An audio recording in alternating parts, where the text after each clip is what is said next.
ایک وجہ ہے کہ مثال کے طور پہ اس لڑکی کے والدین نے اس کی پرورش کی, اسے گریجویٹ بنایا, تعلیم کے اوپر خرچہ کیا, تو مہر ملنے کے بعد اس عورت کی وہ اپنی جائیداد ہو جاتی ہے.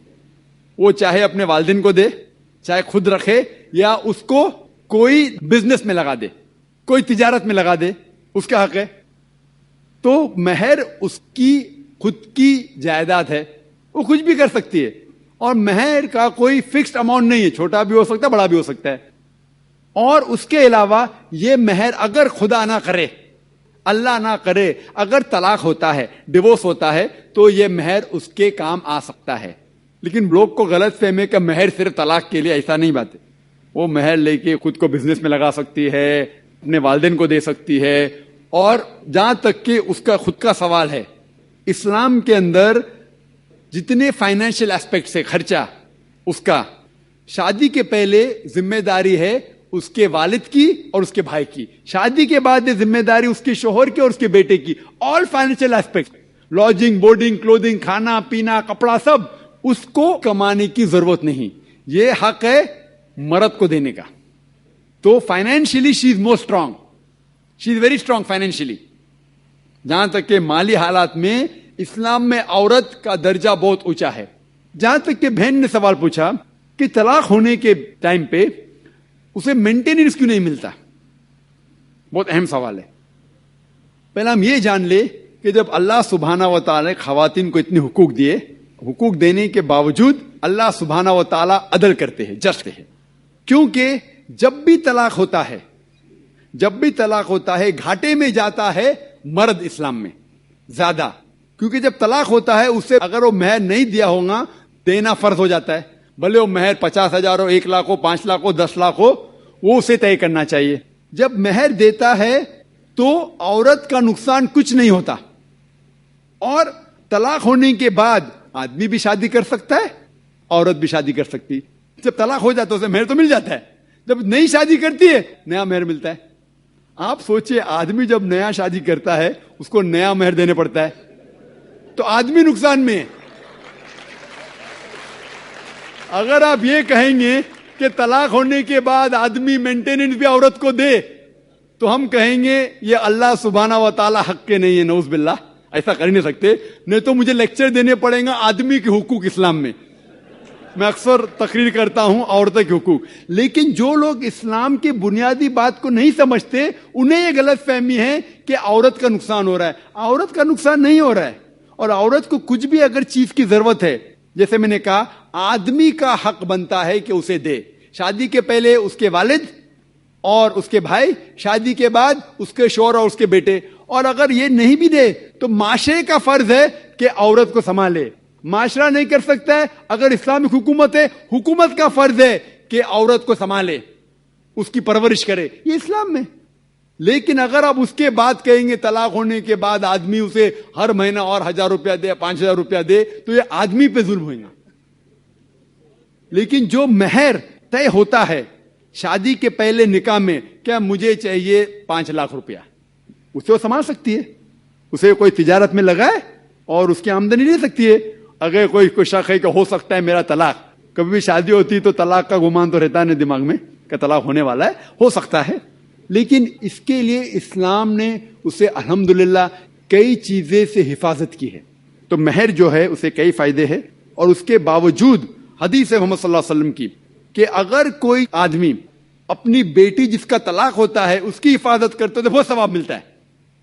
تو اسلام میں جو طلاق شدہ عورت ہے اس کے لیے الحمدللہ کئی طریقے ہیں جس سے اس کی حفاظت کی جاتی ہے. جو آپ جو کہہ رہے ہیں وہ یہاں کے معاشرے کے بارے میں کہہ رہے ہیں, تو میں کہتا ہوں کہ یہاں کے خواتین کو اپنے حقوق خود پتہ نہیں, ان کی غلطی ہے, اسلام کی نہیں. ہمارے خواتین اور ہمارے مرد خود نہیں جانتے, طلاق کیسا دینا جانتے نہیں. غلطی کس کی؟ اسلام کی. اسلام کی نہیں, اسلام کے فالو کرنے کے مسلمان کی. اگر آپ اسلام کو جاننا چاہتے ہیں تو مسلمان کو مت دیکھیے. جس طریقے سے آج میں نے کہا, آپ اگر مرسیڈیز کار کو جاننا چاہتے کتنی اچھی ہے, اگر کوئی ڈرائیور جو ڈرائیونگ نہیں جانتا ہے اس کے پیچھے بیٹھا اسٹیئرنگ ویل کے اوپر اور مرسیڈیز کار کو ٹھوک لیتا ہے, تو غلطی کس کی؟ مرسیڈیز کار کی کہ ڈرائیور کی؟ ڈرائیور کی. اسے مرسیڈیز کار چلانے آتا نہیں, تو اسی لیے اسلام کو اگر جاننا چاہیے تو آپ قرآن کو پڑھنا چاہیے اور صحیح حدیث کو. یہ افسوس کی بات ہے کہ کئی مسلمان خود نہیں جانتے قرآن اور حدیث میں کیا لکھا ہے, کس طریقے سے طلاق دینا چاہیے, کس طریقے سے برتاؤ کرنا چاہیے اپنی بیوی کے ساتھ. اسی لیے میں تقریر کر رہا ہوں تو لوگوں کو قرآن اور حدیث کے قریب لے کے آؤں. Hope that answers the question. جی ہاں بھائی صاحب. مجھے ڈاکٹر رام اوتار شرما کہتے ہیں. میں یو پی یونیورسٹیز کا ریٹائرڈ رجسٹرار ہوں. ذاکر صاحب, آپ کے ودواتپورن بھاشن سے, تقریر سے حاضرین کے دل اور دماغ پر جو اسلام کے پرتی شردھا اور آستھا جاگرت ہوئی ہے, اس کے لیے سارے حاضرین کی اور سے میں آپ کا شکر گزار ہوں, آبھاری ہوں اور آپ کا ابھینندن کرتا ہوں. اسلام بہت سشکت ہے اور اس کو پربھاشت جو آپ نے آیتوں سے ان کی سنکھیا نمبر دے کر کے, وید اور پرانوں کے سنکھیا ان کے نمبر دے کر کے جو سدھ کیا ہے خدا کے ایک ہونے کے بارے میں, وہ ہمارے دل اور دماغ پر اتر گیا ہے. میں سارے سنسار میں شانتی لانے کے لیے اسلام کو بہت قابل اور سشکت سمجھتا ہوں. دربھاگیہ سے بن لادن اسلام کے سدھانتوں کو چھوڑ کر کے جو مانوتا کا رکت بہا رہے ہیں, نردوش لوگوں کے پرتی مار رہے ہیں, آپ کا سنگٹھن ان کو راہ پہ لانے کے لیے کچھ پریاس کیا کر رہا ہے؟ دھنیہ واد.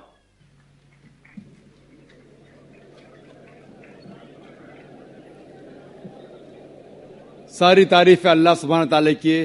جو بھی بھائی صاحب نے کہا, ہمارے بھائی رام صاحب نے جو کہا, ساری تعریف اللہ سبحانہ تعالیٰ کی.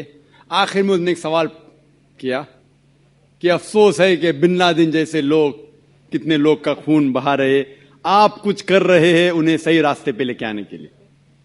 پوائنٹ نمبر 1, قرآن میں اللہ سبحانہ تعالیٰ فرماتے ہیں سورہ حجرات میں سورہ نمبر 49 آیت نمبر 6, جب بھی کوئی چیز, کوئی بھی شخص کوئی بھی چیز کہتا ہے آپ کو, اس کی پہلی تحقیق کرو اور پھر دوسرے تک پہنچاؤ. جہاں تک کہ بن لادن کا سوال ہے, میں نہ انہیں ملا ہوں, نہ میں انہیں جانتا ہوں, نہ وہ میرا دوست ہے نہ میرا دشمن ہے, لیکن اگر میں بن لادن کے بارے میں کہوں گا بی بی سی اور CNN کو سن کے, تو بالکل غلط ہوئے گا, اسلام کے خلاف ہوئے گا.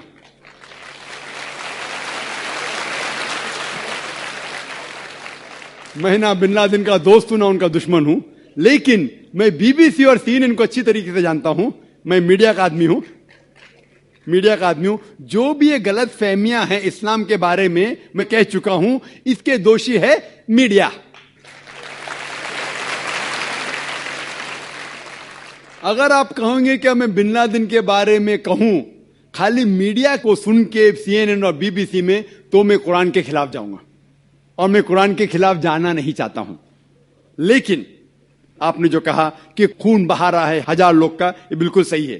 اگر ہم یہ جانتے ہیں, آپ CNN دیکھیں گے, BBC دیکھیں گے, ہمیں یہ معلوم پڑتا ہے CNN سے, جو امریکن میڈیا ہے, کہ جارج بش نے افغانستان پہ 1000 لوگ کا قتل کیا. اگر آپ مجھ سے پوچھیں گے ٹیررسٹ نمبر 1 کون ہے, تو میں کہوں گا جارج بش.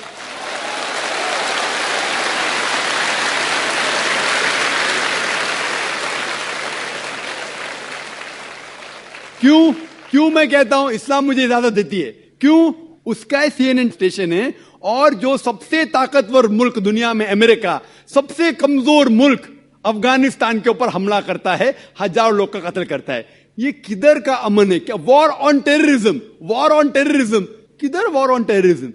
یہ لوگ کو بیوقوف بنایا جا رہا ہے. مان لو, سپوز مثال کے طور پہ مان بھی لو, کیا بن لادن نے کچھ غلط کام کیا؟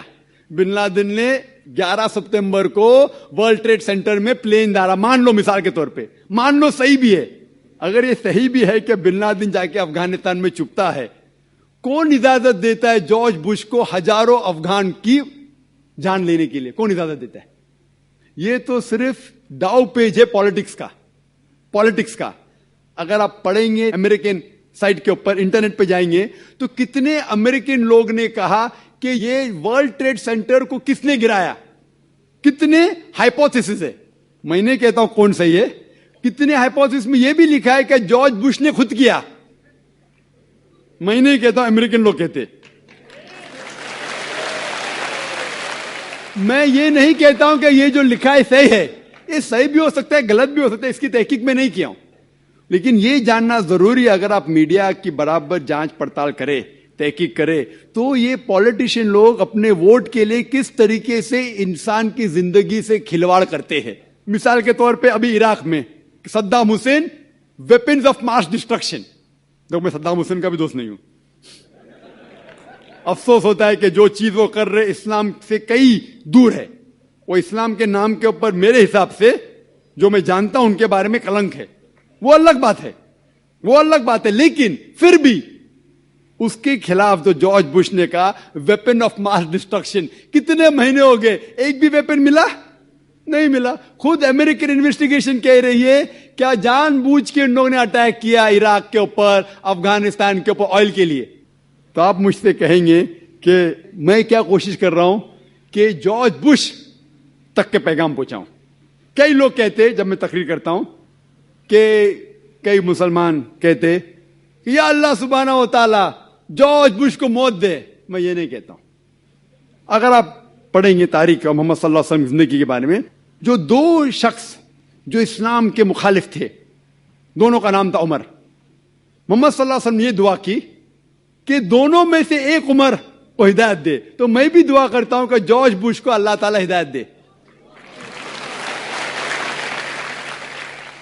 جو شخص اتنا طاقتور اسلام کے خلاف کام کر سکتا ہے, اگر اللہ اسے ہدایت دے تو انشاءاللہ اسلام کے لیے کتنا فائدہ مند ہو سکتا ہے. اور یہ بات میں امریکہ میں بھی کہا ہوں, وہ صحیح راستے پہ آئے یا نہ آئے, میرا کام ہے. اللہ تعالیٰ کہتے فذکر انما انت مذکر, میرا کام ہے ذکر کرنا, ہدایت دینا تو اللہ کے ہاتھ میں. اگر آپ دیکھیں گے کہ انفارچونیٹلی افسوس کی بات ہے کہ میڈیا کے ذریعے کتنی غلط فہمیاں پھیلتی ہے. ایک عام مثال دوں گا میں کہ جب ہندوستان آزاد نہیں تھا, برٹشرز اس دیش کے اوپر حکومت کر رہے تھے, اس ٹائم 60 سال پہلے کئی ہندوستانی اس دیش کے لیے جھگڑا کر رہے تھے. صحیح ہے کہ نہیں, جھگڑا کر رہے تھے. لیکن یہ لوگ جو اپنے دیش کی آزادی کے لیے جھگڑا کر رہے تھے, برٹشر لوگ انہیں کہتے تھے ٹیررسٹ, دہشت گرد. لیکن ہم عام ہندوستانی کہتے تھے کہ وہ ہے دیش بھکت, پیٹریوٹ. سیم انسان سیم کام کر رہا ہے, لیکن دو لقب, 2 ڈفرنٹ لیبلز. اگر آپ برٹشرز کے نظریے سے واقف ہے کہ انہیں حق ہے ہندوستان کے اوپر حکومت کرنا, تو آپ بے شک کہیں گے کہ یہ جو لوگ تھے بھگت سنگھ اور جو لوگ دیش کے لیے جھگڑ رہے تھے, ان کو آپ کہیں گے ٹیررسٹ, دہشت گرد. لیکن اگر آپ ہندوستانی کے نظریے سے واقف ہے اور یہ تسلیم کرتے ہیں کہ یہ جو برٹشر لوگ ہیں تجارت کرنے کے لیے ہندوستان میں آئے تھے, انہیں کوئی حق نہیں ہم پہ حکومت کرنا, آپ کہیں گے کہ یہ لوگ دیش بھکت تھے, دہشت گرد نہیں تھے. سیم آدمی سیم کام کر رہا ہے, 2 ڈفرنٹ لیبلز. تو اسی لیے لیبل دینے کے پہلے ہمیں یہ تحقیق کرنا چاہیے وہ کس کے لیے جھگڑ رہا ہے. لوگ مجھے پوچھے کہ بم بلاسٹ کرنا صحیح کیا غلط ہے. غلط ہے, عام طور پہ غلط ہے. میں نے کہہ چکا ہوں میں تقریر میں, اگر کوئی بھی انسان ایک دوسرے انسان کا قتل کرتا ہے صرف 2 وجہ کے لیے, اگر نہ قاتل ہو یا اس دھرتی پہ فساد پھیلا رہا ہے, اس 2 وجہ کے علاوہ کوئی بھی انسان دوسرے انسان کا قتل کرتا ہے, وہ ایسا ہے کہ سارے انسانیت کا قتل کر رہا ہے. لیکن ہمیں یہ دیکھنا چاہیے کہ ہماری تاریخ یہ کہتی ہے کہ ہندوستان میں بھی کئی لوگ تھے جو آزادی کے لیے جھگڑ رہے تھے, لیکن ان کو برٹشرز نے کہا دہشت گرد. اسی طریقے سے آج میں یہ نہیں کہہ رہا ہوں کہ بن لادن اچھا ہے کہ خراب ہے, میں یہ نہیں کہہ رہا ہوں کہ وہ اچھا انسان غلط ہے, اللہ عالم میں نہیں جانتا ہوں, تو میں نہ انہیں سپورٹ کر رہا ہوں نہ بن لادن کے خلاف جا رہا ہوں. لیکن اسے غلط کہنے کے پہلے مجھے پروف چاہیے. جب افغانستان نے کہا جارج بش سے کیا مجھے پروف دو کیا اس نے ورلڈ ٹریڈ سینٹر کو تباہ کیا ہے, وہ پروف دے رہے کس کو,